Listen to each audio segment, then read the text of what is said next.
আজকে আমাদের সংগঠন অর্থাৎ দক্ষিণ Lakshmi Narayanpur health awareness and rural welfare society আমরা কিছু বস্ত্র দান করলাম। অনেক বৃদ্ধ বৃদ্ধা রয়েছেন, বেশ কিছু মানুষজন রয়েছেন, ছোট ছেলে মেয়েরা, ওদেরকে আজকে বস্ত্রদান করলাম। এই কারণে আমরা প্রত্যেক বছরের ন্যায় এই বছরও এই উদ্যোগটা নিয়েছি। শীতের শুরুতেই আমরা এটা করি, ফলে যারা এসছেন প্রত্যেককে ভীষণভাবে সন্তুষ্ট যে এরা পেয়ে, শীতের পোশাক পেয়ে বা কম্বল পেয়ে খুবই সন্তুষ্ট, এবং বাচ্চারা খুবই আনন্দিত।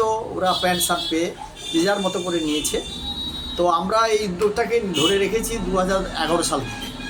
প্রত্যেক বছরের ন্যায় এই বছরও আমরা শুরু করে দিয়েছি অলরেডি। আর আমাদের সংগঠনের পক্ষ থেকে যারা আমাদের মেম্বাররা রয়েছেন, তৎসঙ্গে কিছু শুভবুদ্ধি সম্পন্ন মানুষজন রয়েছেন যারা আমাদের এই উদ্যোগটাকে সাধুবাদ জানিয়েছে এবং বলেছেন যে আগামী দিনে আমরা আপনাদের সঙ্গে থাকব এবং কিছু যদি প্রয়োজন হয় আমরা আপনার সঙ্গে আছি, সেটার জন্য আমরা ব্যবস্থা নেব। আমি ওনাদেরকে ধন্যবাদ জানালাম।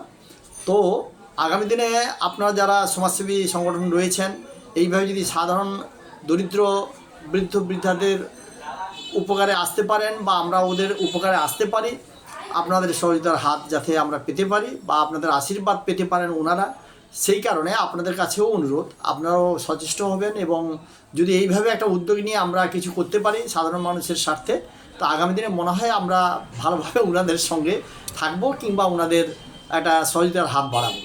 ওনারাও বেশ উপকৃত হবেন এই শীতের সময়টা। ওনারা খুব অসহায় বোধ করেন, আমি দেখেছি বা আমরা এত বছর অভিজ্ঞতা যে এরা বেশ ভীষণ অসহায় বোধ করেন।